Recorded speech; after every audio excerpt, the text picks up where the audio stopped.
Hello friends, எல்லோரும் எப்படி இருக்கீங்க? இன்றைக்கி நம்ம வீடியோவில் ஒரு அட்டகாசமான சூப்பரான ஒரு ஸ்நாக் ரெசிபி தான் பார்க்க போகிறோம். ரொம்பவே எல்லாருக்கும் பிடிக்கக்கூடிய வகையில் இந்த ஸ்நாக் இருக்கும். மேலே நல்லா மொறு மொறுன்னு சூப்பராக இருக்கும். உள்ளே நம்ம காய்கறிகள்லாம் வச்சு செஞ்சுருக்கிறதுனால நல்லா ஹெல்த்தியாகவும் இருக்கும் சாப்பிட்றதுக்கு. இந்த ஸ்நாக்கை நீங்கள் பார்த்ததுமே கண்டிப்பாக நீங்கள் போய் வீட்டில் செய்யக்கூடிய அளவுக்கு ரொம்ப ஈஸியாக தான் கோதுமை மாவு வச்சு நம்ம செஞ்சுருக்கோம். வாங்க இந்த சூப்பரான ஸ்நாக் ரெசிபி எப்படி செய்கிறதுன்னு பார்க்கலாம். நான் பார்த்தீங்கன்னா காய்கறிகள் எல்லாத்தையும் கட் பண்ணி எடுத்து வச்சுருக்கேன். இப்போ காய்கறிகளை பார்த்தீங்கன்னா தண்ணி ஊற்றி வேக வைக்கிறத விட நான் ஸ்டீமரில் மேலே வெறும் காய்களை போட்டு இந்த பாத்திரத்தில் தண்ணி ஊற்றி வச்சுருக்கேன். இப்படி வேக வச்சுக்க போகிறேன்.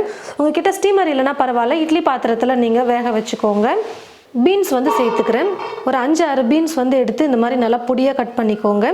ஒரு பெரிய கேரட் எடுத்து பொடியாக நறுக்கி வச்சுருக்கேன், அதை சேர்த்துக்கிறேன். பச்சை பட்டாணி ஒரு கைப்பிடி அளவுக்கு எடுத்து வச்சுருக்கேன். நல்லா ஃப்ரெஷ்ஷான பச்சை பட்டாணி.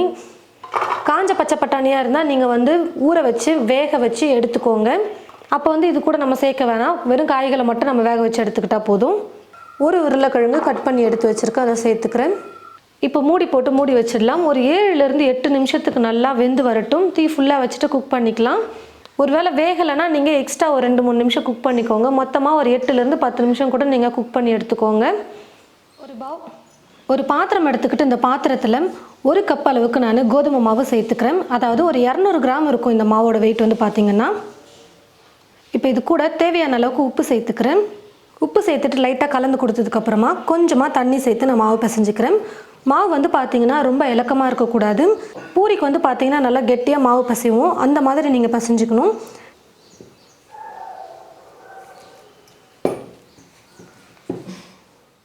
மாவு நல்லா கெட்டியாக பிசைஞ்சு வச்சுக்கிட்டேன். இப்போ இந்த மாவு அப்படியே எடுத்து ஒரு பக்கமாக வச்சிடலாம். இப்போ பார்த்தீங்கன்னா நான் காய்கறிகளை 10 நிமிஷத்துக்கு நல்லா வேக வச்சு எடுத்துக்கிட்டேன். நல்லா வெந்து வந்துருச்சு பாருங்கள். நல்லா கையில் இப்படி எடுத்திங்கன்னா மசியணும். அப்போ பார்த்தீங்கன்னா நல்லா காய் வந்துருச்சுன்னு அர்த்தம். ஒரு 10 நிமிஷம் நீங்கள் வேக வச்சிங்கனாலே போதும், வெந்துடும், கரெக்டாக இருக்கும். இந்த மாதிரி ஒரு வடிகரண்டியில் போட்டு வச்சுட்டிங்கன்னா நல்லா தண்ணி ட்ரை ஆகிட்டு வந்துடும். ஸ்டவ்வை பற்ற வச்சுக்கிட்டு ஸ்டவ் மேலே ஒரு கடாய் வச்சுருக்கேன். கடாய் நல்லா சூடு இருந்ததும் எண்ணெய் கொஞ்சமாக சேர்த்துக்கலாம். சும்மா 1 ஸ்பூன் இல்லை 1.5 ஸ்பூன் அளவுக்கு சேர்த்துக்கோங்க. எண்ணெய் நல்லா காஞ்சதும் கடுகு கொஞ்சமாக சேர்த்துக்கிறேன். கடுகு நல்லா பொரிஞ்சதும் ஒரு வெங்காயம் எடுத்து நல்லா பொடியாக கட் பண்ணி வச்சுருக்கேன். இப்போ இந்த வெங்காயத்தை சேர்த்துக்கிறேன். கருவேப்பிலையை நல்லா பொடியாக கட் பண்ணி வச்சுருக்கேன், அதையும் சேர்த்துக்கிறேன்.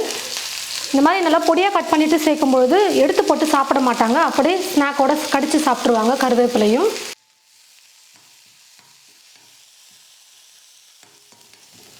வெங்காயம் சேர்த்துட்டு ரொம்ப வதக்க வேணாம், சும்மா லைட்டாக ஓரளவுக்கு வதங்குச்சுன்னா மட்டும் போதும்.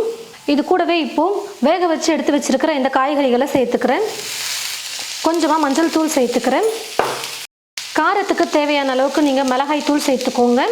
நான் இப்போ வெறும் மிளகாய் தூள் தான் சேர்க்குறேன். உங்களுக்கு மிளகாய் தூள் பிடிக்கலைன்னா நீங்கள் 2 பச்சை மிளகாவை கூட நல்லா பொடியாக நறுக்கி சேர்த்துக்கலாம். 1/4 ஸ்பூன் கரம் மசாலா. கரம் மசாலா இல்லைன்னா பரவாயில்ல, நீங்கள் சிக்கன் மசாலா மட்டன் மசாலாலாம் இருக்கும் பார்த்தீங்களா, அதை கூட நீங்கள் சேர்த்துக்கலாம். டேஸ்ட்டுக்காக நம்ம சேர்க்குறோம். தேவையான அளவுக்கு உப்பு சேர்த்துக்கிறேன். இப்போ எல்லாத்தையும் சேர்த்து நல்லா கலந்து கொடுத்துக்கலாம். நம்ம சேர்த்துருக்கிற இந்த மிளகாய் தூளுடைய பச்சை மணமெல்லாம் போகணும், அது வரைக்கும் நல்லா குக் பண்ணிக்கலாம்.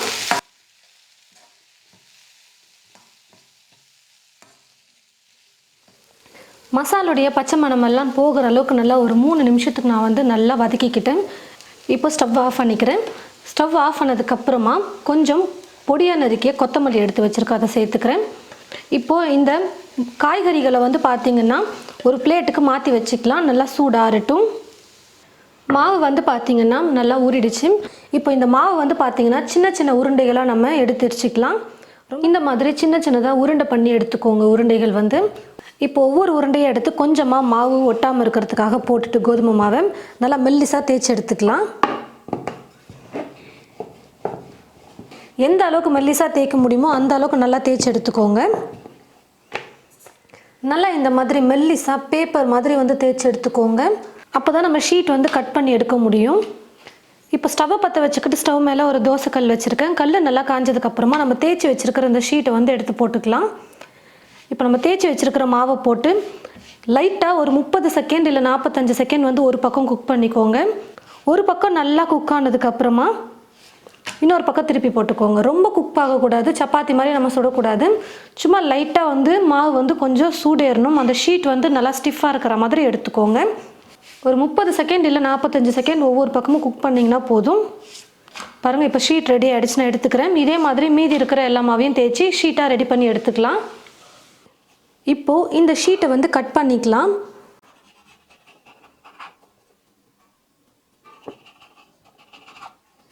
இப்போ இதே அளவு கொண்டு இன்னொரு ஷீட்டை வந்து கட் பண்ணி எடுத்துக்கலாம். இதே மாதிரி தேய்ச்சி ஷீட்டை ரெடி பண்ணதுக்கப்புறமா ஒரே அளவு கொண்டு நீங்கள் எல்லா ஷீட்டையும் இப்படி கட் பண்ணி எடுத்துக்கோங்க. இப்போ வந்து பார்த்தீங்கன்னா இந்த 2 பக்கமும் நான் கட் பண்ணிக்கிறேன். இந்த கட் பண்ணுற எக்ஸ்ட்ரா ஷீட்லாம் இருக்குது பார்த்தீங்களா, இதெல்லாம் வேஸ்ட் பண்ணாமல் சின்னதாக இந்த மாதிரி கட் பண்ணி வச்சுக்கோங்க. எண்ணெயில் போட்டு பொரிச்சு எடுத்துக்கலாம். இதே போல் எல்லா ஷீட்டையும் ரெடி பண்ணிக்கிறேன். நல்லா மெல்லிஸாக வந்து ஷீட்டை ரெடி பண்ணிக்கோங்க. பாருங்கள் ஃப்ரெண்ட்ஸ், எடுத்துருங்க எல்லா மாவுலேயும் ஷீட் வந்து நான் ரெடி பண்ணி வச்சுக்கிட்டேன். இந்த மாதிரி நீங்கள் ஷீட்டை ரெடி பண்ணி வச்சுக்கிட்டிங்கன்னா ஸ்நாக்ஸ் செய்கிறது ரொம்ப ஈஸி. உள்ளே ஸ்டஃப் பண்ணுறதுக்கு மசாலும் ரெடி பண்ணியாச்சு, ஷீட்டும் ரெடியாக இருக்குது. ஒரு கப்பில் வந்து பார்த்திங்கன்னா மைதா மாவு எடுத்து வச்சுருக்கேன், 2 ஸ்பூன் அளவுக்கு. நம்ம கோதுமை மாவில் தான் ஷீட் ரெடி பண்ணியிருக்கோம். ஆனாலும் இந்த பேஸ்ட் வந்து பார்த்திங்கன்னா நம்ம மைதாவில் தான் ரெடி பண்ணணும். அப்போ தான் நல்லா ஒட்டும். ஒரு 2 ஸ்பூன் மைதா எடுத்துக்கிட்டு கொஞ்சமாக தண்ணி சேர்த்து நல்லா திக்காக ஒரு பேஸ்ட் மாதிரி ரெடி பண்ணிக்கோங்க.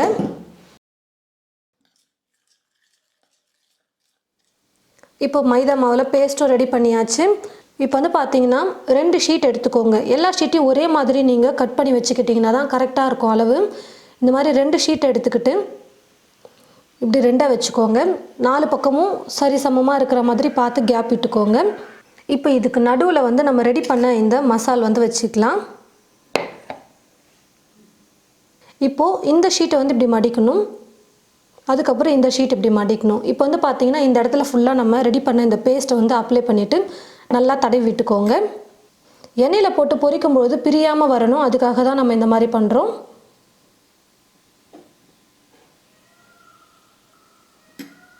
இப்போ திரும்பவும் இதுக்கு மேலே கொஞ்சம் லைட்டாக இந்த மைதா பேஸ்ட்டை அப்ளை பண்ணிவிட்டு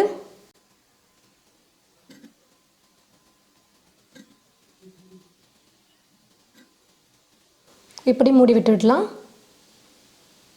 இப்போ இந்த பக்கம் நல்லா அப்ளை பண்ணிவிடுங்க. இந்த ஓரங்களெல்லாம் நல்லா வந்து பேஸ்ட் அப்ளை பண்ணுங்கள், அப்போ தான் பிரியாமல் வரும்.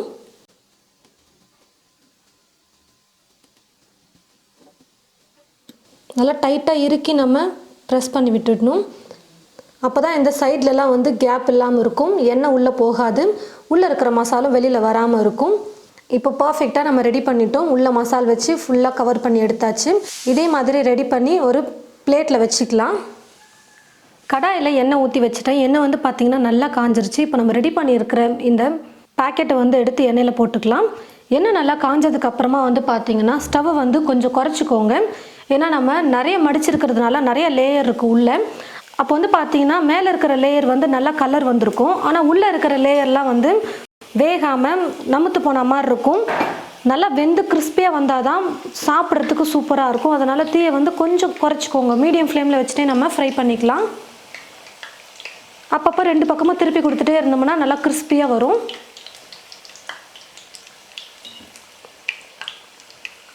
கொஞ்சம் அப்பப்போ எண்ணெய் வந்து காயாமல் இருந்ததுன்னா கொஞ்சம் லைட்டாக தீ ஃபுல்லாக வச்சுட்டு திரும்ப லைட்டாக கொஞ்சம் குறைச்சி வச்சுட்டு குக் பண்ணுங்கள். அதுக்காக ரொம்ப மீடியம் ஃப்ளேம்லேயே வச்சுட்டு நம்ம குக் பண்ணக்கூடாது. இப்போ எல்லா பக்கமும் நல்லா வெந்து வந்துருச்சு பாருங்கள். 2 பக்கமுமே நல்லா கலரும் நல்லா வந்துருச்சு. இப்போ நான் எடுத்துடுறேன். இந்த மாதிரி ஒரு வடிகரண்டி யூஸ் பண்ணிங்கன்னா இருக்கிற எக்ஸ்ட்ரா எண்ணெயும் நல்லா ட்ரை ஆகிட்டு வந்துடும். இதே போல் மீதி இருக்கிற எல்லா ஷீட்டையும் உள்ளே நம்ம ரெடி பண்ண மசாலா வச்சு ஸ்டஃப் பண்ணி கரெக்டாக சூப்பராக பேக் பண்ணி எண்ணெயில் போட்டு நம்ம ஃப்ரை பண்ணி எடுத்துக்கலாம். பாருங்கள் ஃப்ரெண்ட்ஸ், நம்ம சூப்பராக பேக்கெட் சமோசா வந்து ரெடி பண்ணிட்டோம். நார்மலாக நம்ம சமோசா மாதிரி செய்யாமல் கொஞ்சம் பேக்கெட் ஷேப்பில் வந்து பண்ணியிருக்கோம் பாருங்கள். உள்ளே வந்து பார்த்திங்கன்னா மசால் வந்து நம்மளோட விருப்பம்தான்.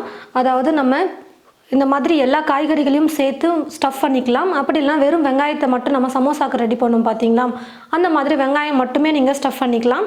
இல்லை உருளைக்கிழங்கு மட்டும் நீங்கள் வேக வச்சு எடுத்து மசாலாம் போட்டு மிக்ஸ் பண்ணி ஸ்டஃப் பண்ணிக்கலாம். அது உங்களோட விருப்பம் தான். உள்ளே ஸ்டஃப் பண்ணுற பொருள் வந்து எல்லா காய்கறிகளையும் போட்டு கொடுத்துருக்கிறதுனால காய்கறி சாப்பிடாதவங்க கூட இந்த மாதிரி செஞ்சு கொடுத்தா கண்டிப்பாக சாப்பிடுவாங்க. கொஞ்சம் டைம் விட்டு வேக வச்சு எடுத்திங்கன்னா நல்லா மொறுன்னு இருக்கும் சாப்பிட்றதுக்கு. ஏன்னா நிறைய லேயர் இருக்கிறதுனால வெந்து நல்லா மொறுன்னு வரணும். அதனால் கொஞ்சம் தீயை குறைச்சி வச்சுட்டு டைம் விட்டு நீங்கள் வேக விட்டு எடுத்திங்கன்னா நல்லா மொறுன்னு இருக்கும் ஸ்நாக் வந்து சாப்பிட்றதுக்கு.